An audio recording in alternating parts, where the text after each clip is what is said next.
British era के समय southern Punjab में सिंधु नदी घाटी पर एक बड़ी नहर बनवाई गई। बंटवारे के बाद वेस्टर्न एरिया पाकिस्तान चला गया और ईस्टर्न भारत में रह गया। लेकिन नदियों का कोई बंटवारा नहीं हुआ, जिसकी वजह से पाकिस्तान को हमेशा ये डर लगा रहता था कि कल को अगर कभी हिंदुस्तान से जंग हुई और हिंदुस्तान ने इन नदियों का पानी पाकिस्तान आने से रोक दिया, तब क्या होगा। फिर 20 दिसंबर 1947 में दोनों देशों के चीफ इंजीनियर्स ने मिलकर एक समझौता किया, जिसमें यह तय हुआ कि भारत 31 मार्च 1948 तक पाकिस्तान को इस पानी का एक निश्चित हिस्सा देता रहेगा, लेकिन उसके बाद इसी पानी का पाकिस्तान को भारत को किराया देना होगा। लेकिन पाकिस्तान की कश्मीर को पाने की कोशिशों ने भारत को परेशान कर दिया। समझौते के खत्म होते ही 1 अप्रैल 1948 में इन नहरों का पानी पाकिस्तान जाने से रोक दिया गया।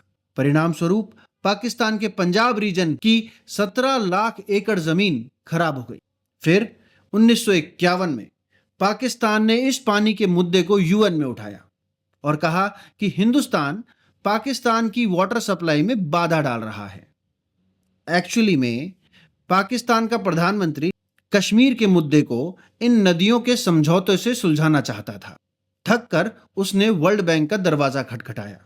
वर्ल्ड बैंक ने दोनों देशों को चिट्ठी लिखी कि भाई इन नदियों का कोई समझौता कर लिया जाए। 10 साल के प्रयास के बाद 1960 में इंडस वाटर ट्रीटी हुई और उस ट्रीटी में यह तय हुआ कि इन 6 नदियों के 2 हिस्से होंगे। सिंधु, झेलम और चेनाब पाकिस्तान को दे दिया गया। रावी, सतलज और ब्यास हिंदुस्तान को दे दिया गया।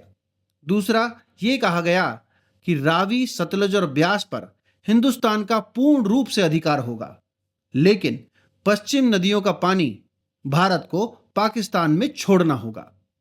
इस ट्रीटी से पाकिस्तान को 80% पानी मिलता है और भारत को 20%। लेकिन पाकिस्तान जाने वाली सिंधु, झेलम और चेनाब का पानी भारत भी नॉन कंजम्पशन के लिए यूज कर सकता है, जैसे कि बिजली वगैरह पैदा करने के लिए। अब सवाल आता है कि क्या दोनों देशों में से कोई भी इस ट्रीटी को कैंसिल कर सकता है? तो नहीं, दोनों में से कोई भी देश इस ट्रीटी को आपसी समझौते के बिना कैंसिल नहीं कर सकता। लेकिन कुछ लीगल रीजंस की वजह से एक देश दूसरे देश पर दबाव जरूर बना सकता है। जैसे कि पहलगाम अटैक के बाद हिंदुस्तान ने इस ट्रीटी को पाकिस्तान के लिए होल्ड कर दिया है, जिसका पाकिस्तान को बहुत नुकसान होने वाला है।